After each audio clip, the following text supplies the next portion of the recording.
the podcast Empowering People, a show dedicated to helping folks find their path to success. Sponsored by Hypnosis Works LLC and Realty MD. Your hosts, Dave Membrila and Martha Dabdu. Take it away, folks.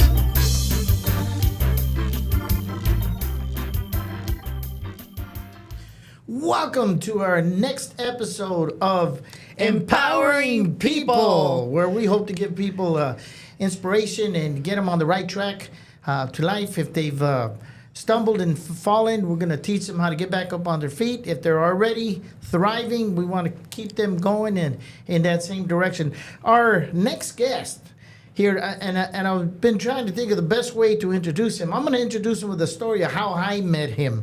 I met him back about 1982, I believe it was. I was a teacher at Sunnyside High School. Actually, I was a substitute teacher, and I was subbing for the PE coach. And a young black gentleman comes up to me. He says, "Are you the substitute teacher?" I said, "Yeah." And he says, "I bet you $5 I can hang from the rim." And we're about the same size. I'm looking at this guy. He weighed about $140, soaking wet. And I thought, you know what? I could barely touch the net. So there's no way this guy's going to be able to. And you're on. He said, "Show me your money." So I pulled out a $5 bill out of my wallet. And he stood right underneath the basketball rim. And he jumped. Just a single jump. I thought it was going to start from the half court. And he right underneath. And he was hanging on the rim, and I'm there with my $5. And after about 10 seconds, he's hanging. He says, can I let go now? And I said, yeah. And he came down, and he snatched the $5 out of my hand. He says, I needed some lunch money. And so all the kids were laughing at me, and I said, who is that guy? And you don't know who that is? That's David Adams. And I thought, David Adams, I didn't know who he was. And then, of course, we all know him from his miraculous University of Arizona football playing. David was the first person born in the Davis Mountain Air Force Base when it was first first built. He's a Sunnyside graduate in 1982, I believe, right? And he also led the city in rushing in 1981. He was honorable mention All-American and played in the North-South All-Star game. And in 1984, he played for the University of Arizona. He earned All Pac-10 second team at running back and returner. Adams, as he got older, he was drafted by the Colts and played for the Dallas Cowboys and the LA Rams. He ended his playing days in the CFL. The reason I asked him to be on this show, and I talked to Martha about it to make sure, hey, I want to bring this guy on, is because I'm hoping he touches on a couple other stories that he told me. If he doesn't, I'm going to interject them.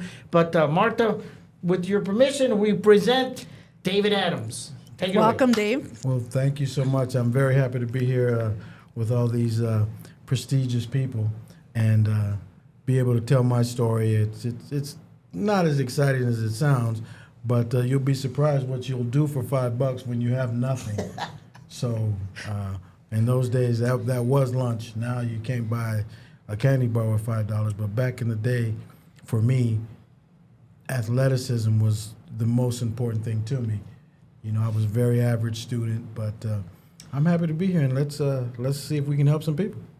Yeah, so now that you're sharing that, by the way, I'm a Sunnyside Blue Devil as well, and I was 1990, and I do follow you on your social media, and one thing that captivates me of looking at your social media, one is the lion in you, because I'm also the lioness as a Leo, right? Right. And the other thing that really captures me is your motivational quotes, and you're super consistent with them, that it uplifts you. Even the strong people, even the lions, right, need that uplifting on a daily basis. And when I look at your posts, they're very uplifting. One other thing that I caught on there is, you know, who you came from, which is your mother. And you honor your mother, and that says a lot of who you are as a person, as a man, and as a leader. Yes, it's one thing is I've made way more mistakes than I have done things correctly. So a lot of times a quote that will come to me that I think, you know, somebody may be interested in it, is because a lot of times if you have any amount of success, people don't think that you had any mistakes. But majority of the time, you make more mistakes than you do things correctly. And everybody has a humbling story, regardless if you're Bill Gates or whoever. Bill had problems. Everybody has problems, and they have more problems than they do successes. And people think because you become rich or you become famous or you lose a whole bunch of weight or whatever it may be, that you never had any problems. And that's the furthest thing from the truth. And sometimes I think about issues that I had in my life and still do, and what I think about when I'm trying to overcome them. So I do a lot of thinking, and a lot of things from my mom and my grandmother especially. I remember a lot of things. And coming from a single-parent household, getting involved in something that your mother doesn't understand. She never understood football. It didn't make any sense to him. And her mother, it didn't make any sense to. They didn't understand, well, when you're on the ground, why do they just keep jumping on you? I don't understand. I don't understand this. And why are all these people running into each other? And what exactly is it that you're trying to do? And I just said, well, here's all you need to know. The last line, when I pass that, cheer. Any other thing, just sit there. So it was easier for them to understand the game that way. And I was born with a lot of gifts and a lot of negative things too. So it's an interesting situation when you sit back and think about it. So, and I do a lot of thinking and reading and trying to learn.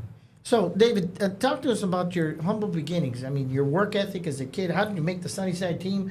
I mean, how did you make the U of A team, and let alone the Cowboys and the Rams and everything else? Standing, what, 5'7"? Well, I'll tell you, all the skills that you need to play football, I have, except I just stopped growing in ninth grade. So in ninth grade, I was 5'6", and I never grew another inch, but I got faster, I got stronger, I got quicker, and I worked on all the things that I could control, which was my speed, my agility, the mental aspects of the game, because it takes a long time for you to understand that the majority of sports is from the neck up. Regardless of whatever sport it is, it's from the neck up.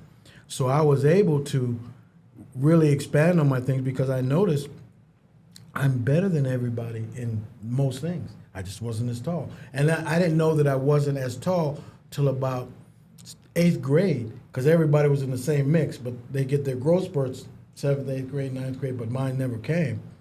And so I just had to, I noticed that, here's what I noticed. What brings you attention? Because that's what a kid wants, attention. If you can run fast, that would be my thing. So everybody would be amazed at how fast I could run and how high I could jump and far I could jump. It would be amazing. So that would bring me attention. So almost all sports I could play better than most people. And so if you want to impress, you want to impress a girl and you don't have a bike or a car, well, you better be good in sports so they can come and see you perform. So that was the thing for me. It was just out of what brought me attention. I was an extremely average student. When I was getting recruited by the U of A, the recruiter said, you only need a 2.0 to graduate to get a scholarship. I said, a 2.0, that's all? I thought it was going to be much more than that. And I said, wow. So what did I do? I graduated with a 2.2. Am I proud of the 2.2? No, but that was the requirement at that particular time. And it still is to this day. If you got a 2.0, you can get a scholarship if they offer it to you. So those are things that really come to mind. And I just never thought that I could not make it. So that was the key. What were some of the things you had to do to make up for the size difference that other athletes may not have had to do? Well, I ran a 4.340 pretty consistently, so that really, really helped. That speed and quickness gets you out of a lot of situations. So, for example, if a lineman messed up on a block, that's when I get to really show my athleticism, because his a mistake, I can show my athleticism to get out of this particular instant. So I've always really was faster than everybody. And then if there were people faster than me at that time, then I'd say, oh, no, I can't have that. And I'd go and I'd work. And I used to do all kinds of crazy workout things that I would make up. I would push cars. I would race cars in front of the apartment complex. So when a car was coming and it hit a particular spot, I would take off and I'd race it to the light pole. And that was it. So I know if I can beat this car that I'm racing against to the light pole, I'm getting faster. So those were things that I really did. Your persistency. Oh, without I a doubt. remember Yeah. you telling me a story, and I have this in my book. I wrote a book called "Finally Soup for the Chicken," and there's about 2 or 3 pages devoted just to David Adams. But years ago, we were talking. You had mentioned that the house where or the apartments where you lived, the street was kind of at an incline, and there was a car that didn't run, that you would after school before you went to bed, you would push that up to the end of the street, and then ride it in neutral back down. You do that 3 times to build your legs. Well, what it is that the angle that you're at when you push a car is the same angle that you're at when you make contact. You should be at when you make contact with somebody. So if I have the strength in that particular angle, there's no way that I can't win because nobody else is pushing cars but me. So And that's what I remember about that story, is that this was after morning sessions of weightlifting, going to school, going to football practice, having to do your homework, and then that little extra work of pushing that car up and down that street. without a doubt, man, because I could not make it. There was nothing more important than that particular goal at that particular time. And Did you have anybody telling you couldn't make it? oh, well, how could anybody 5'6" be good at a sport that doesn't? The requirement is height usually. So if they didn't say it, they would give you the look like, yeah, right, man, come on. Because when I was in Pop Warner, they said, well, you won't start at freshman. So I started when I was a freshman. When I was a freshman, oh, he won't start at JV. Started JV. Is that what triggered you? Oh, Them without a- challenging you, right, Well- of what you can and can't do. Or also, when you hear the contracts on TV when you're a kid, you say, O.J. Simpson signed a $100 million contract. You're like, yeah, okay, so let me do good in this so I can get some of that money too. And going for what can bring me the most financial gratification for me and my family, and at a particular time. I mean, nobody says, you know what, I want to just work at Circle K so I can make $25,000 a year. That's never those are things that you fall back to. So the thing that I was good at that I could make the most money at was that something athletic. So that's the way I did it, and it worked out well for not as long as I would have liked, but it worked out well to show me that if you focus on something and you don't get deterred, there's nothing you can't do. You know, Go ahead. you know. I'm just anxious. No, I know, me too. So, you know, you touched on the falling and the getting up, and I think a lot of us go through that, right? And we don't know. I always tell my kids, you know what, you don't know what's in people's heads right now that they're struggling with to get back up. But based on your experience and looking at these newer generations of kids, there's a lot of kids that want to go for that athleticism, but, you know, it's so competitive, right? And they need to understand that they need to go through the motions of going up and down, whether they continue, you know, the sports after. What can you tell the younger generations about, you know, battling that struggle and continuing towards a success in their life? Here's the thing. Everybody sees the end product, so they don't think that there was a struggle at any particular time. You know, all of a sudden they see somebody signing a contract. They see somebody dunking a basketball. They see somebody hitting home run. That's the end product. They weren't there watching the person run every day, lift weights every day, study, 8 years of college to be a doctor. They don't sell that. All they know is when they go to the hospital, there's a bunch of people in lab coats are working around, but they don't know that how many times that they had to stay up all night to pass this test because they see the end product. Understand that success, not only does it leave a trail, you have to make a trail, regardless of what you pursue, and especially with minority people, because we're not publicized to the degree that the majority is, because we're not in control of a lot of different things. So what I'm saying is, when I was growing up, what the people that I saw that looked like me were in some kind of entertainment, whether it was sports, singing, acting. That's why I saw it. But the people that make the real money, the executive producer and the owner of the team, you never see them. But when you do, they don't look like you. So that's one of the keys that I know. The end product, it takes a lot of work. So your message would be to these younger generations, they're going to understand that there is going to be struggle and to be persistent. And success isn't free. That's the key thing. Success is not free. Nobody wakes up and can just dunk a basketball. Nobody wakes up and can just hit 50 home runs. Nobody. And the people that you see do it, do you know how many times they struck out? Thousands. Do you know in basketball, if you're 50% from the field, you're going to the Hall of Fame. That means you make half your shots. So you're missing half your shots.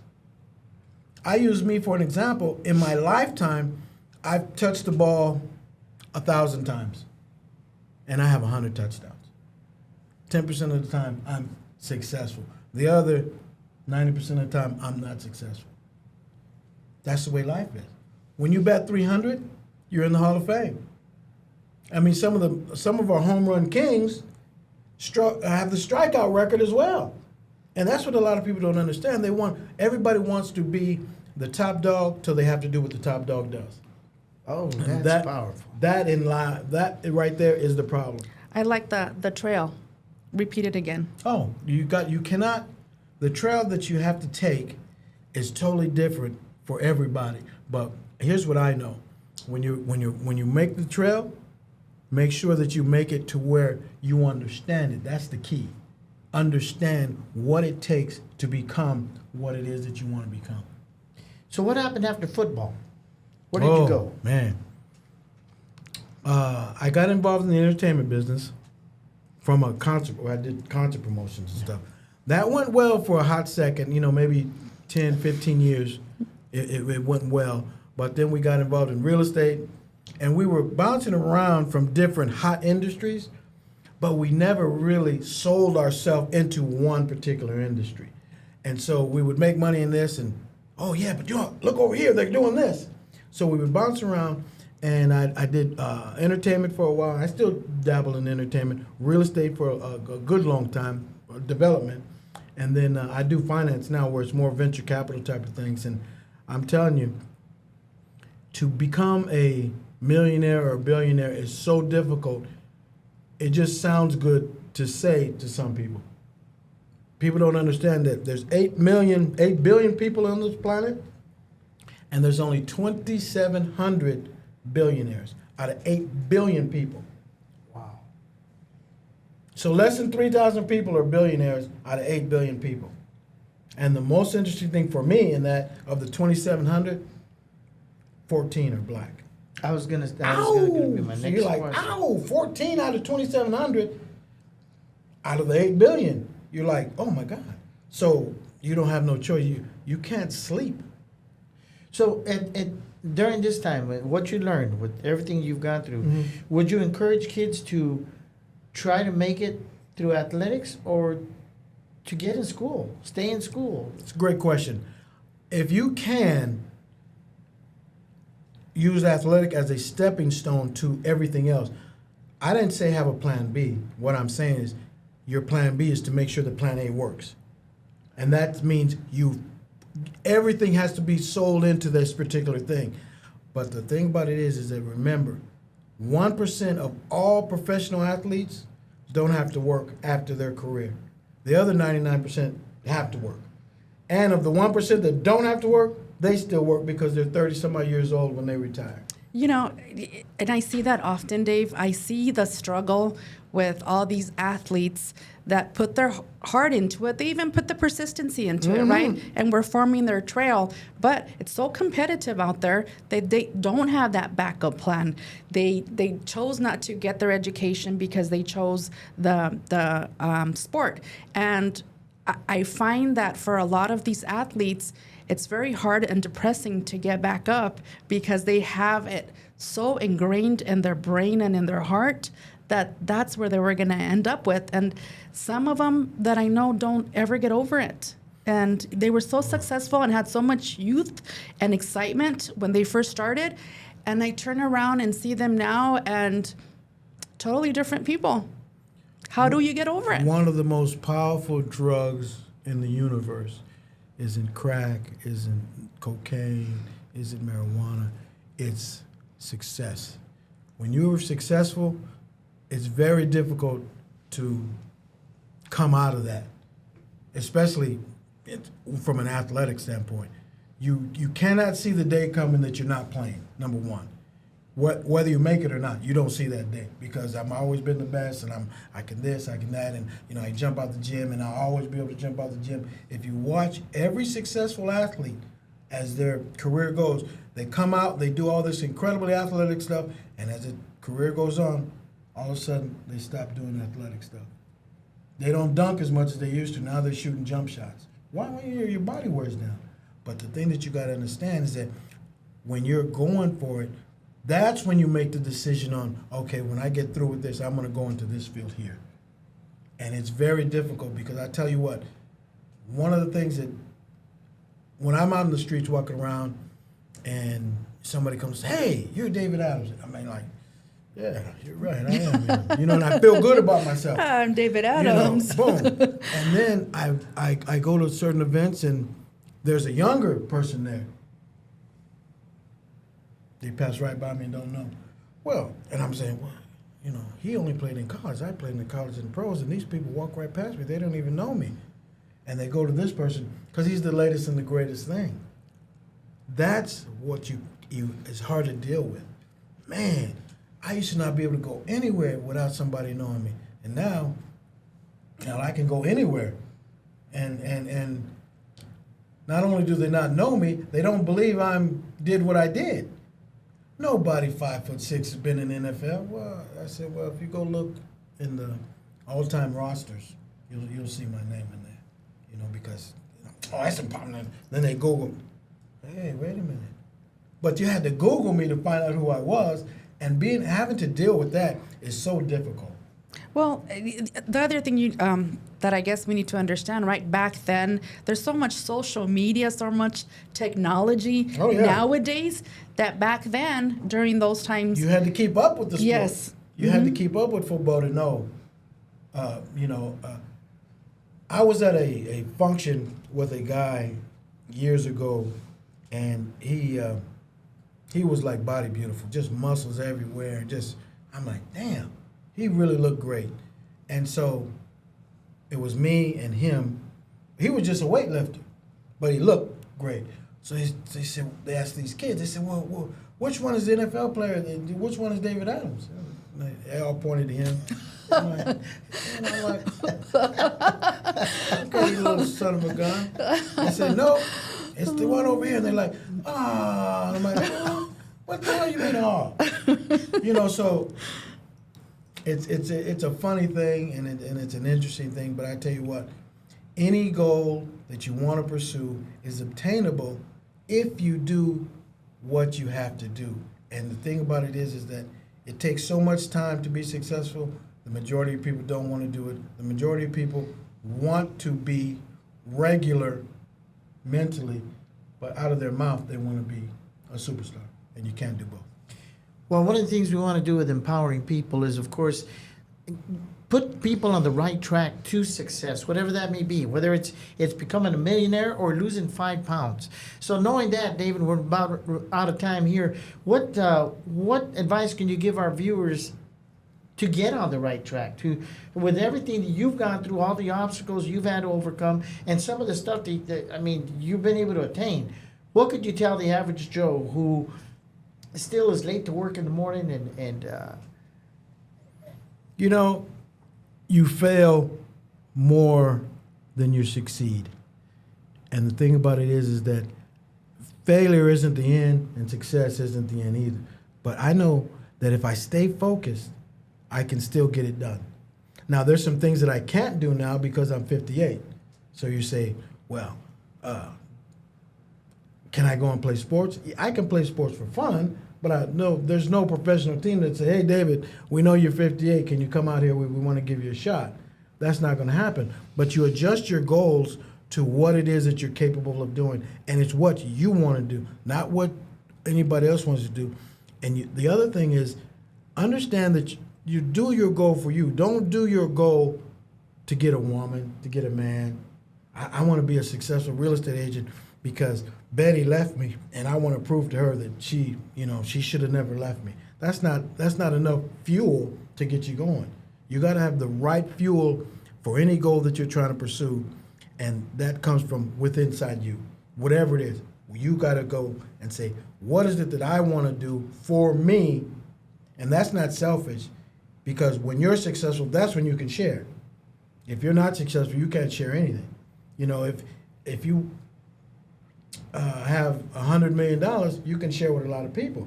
If you got $100, that's very difficult to share with people. I mean, you still can, but you can't do the same amount of work for people that you can if you have more success. And all it is sitting down, judging yourself on what your skills are, what you're interested in, and pursue it. Because if you're very, very interested in it and it's exciting to you, then it's never work. And it's easy to get up in the morning. If you would say, okay, I got to get up at 5 o'clock in the morning to go shoot a film, and that's what you wanted to do, you'll probably wake up at 4:30. But if you say, man, I got to get up at 5 o'clock in the morning to go deliver these mashed potatoes to this business, and it really, when you fall into something, it's never going to get you fired up to get what you want to get done. Fantastic. Do what you want to do for yourself, and then you can share with everybody. What motivational quote on the top of your head can you provide to all the viewers right now? Don't use the one that I'm going to use. No. My motivational quote that I use for me in 90% of the things that I pursue is, God has blessed me to be the best at whatever I choose. Wow. That's what I use. At whatever I choose, he's blessed me to be the best at it. Oh, okay. So, hey, I'm not alone. Amen to that. So that's the one that I use. So the quote that I'm going to quote, and for those of you viewers who saw Dave and I's little mini short in social media, the quote that caught my eye was, confidence is the new sexy, but it never goes out of style. Never. And I tell you, Love it. I tell you right now, when you see two people together and you wonder how they got together, sometimes, well, he had a lot of money, so that's why, but and I understand that. Or sometimes she's so beautiful, of course. The thing about it is that everybody loves a confident person, regardless of what it is. If you're confident, they're like, man. All of a sudden, you're that confident person, their belly done shrunk. They're not quite as ugly as they were when they walked in the room. You're like, wow. And confidence is the key. I follow Sarah Jake Roberts. Mm-hmm. I listen to her every morning, and I empower a lot of women. I empower men, and I pray over them. But when I see somebody who's down, regardless of whether they're a man or a woman, there's this lady on TikTok that says, "Girl, you look good today. Get up in the mirror and say, by the way, you're beautiful," right? So know that when I look at your quotes, and I am sure that when people look at your Facebook and your social media, that you're touching people on a daily basis. Well, I thank you. I appreciate that. I just know that everybody has a way to get things done, and nothing is impossible if you just don't quit. Now, a lot of your goals may not happen in the time frame you want them to, and the reason why is because when you pray or you ask God or the universe or whatever you use, the first answer is always no. And when you say, well, why would I pray then? Well, I want to make sure that that's what you want. So, I want a Ferrari. No. Because if everybody had a Ferrari, they'd be like $1.95. But I want a Ferrari. Well, okay. Show me that you want a Ferrari. Okay, I'm willing to work 12 hours a day, 7 days a week. I'm willing to do all these different things, and it all lines up. And then got to say, well, you know what? I better help him get a Ferrari because he's not going to quit. Whatever it is that you're pursuing, he's not going to quit. He's proven that to me, and you got to prove that to yourself. He is not going to quit, so let me help him now. See, God doesn't help people that don't help themselves. Exactly. So if you want to, I want a husband, but you never go nowhere, you don't want a husband. You just want somebody. And David, again, we thank you for coming out on Empowering People. On behalf of myself and Martha Dabdu from Realty MD and Hypnosis Works, we want to thank you again. And if you want to catch up with David, find him on Facebook, if that's okay, if I can put that out there. And we need to have him back on the show sometime. Yeah, we do. have no problem. There was There's not still more. enough time. Yeah, and contact Dave or I, right? And just know that with Realty MD, you're a pulse away, right, from obtaining anything you want, because the whole purpose of empowering people, right, is to provide those resources for you guys, and we'd be happy to help out. And we want to thank Pop Studio, especially for sponsoring our podcast every week. They've been awesome. Again, this Shout is out David to Martha. Diego. Shout out to Chris. Always with the shout out. That's a good thing. And And the key thing for me, just don't quit. Sometimes it takes longer than you wanted to because you really didn't know what it took to get it in the first place. And we're going to end the show with this. You're going to show us what we did at the beginning for empowering people. Ready? Yeah. The whole purpose is empowering people. Ciao, folks. Yeah. Ciao.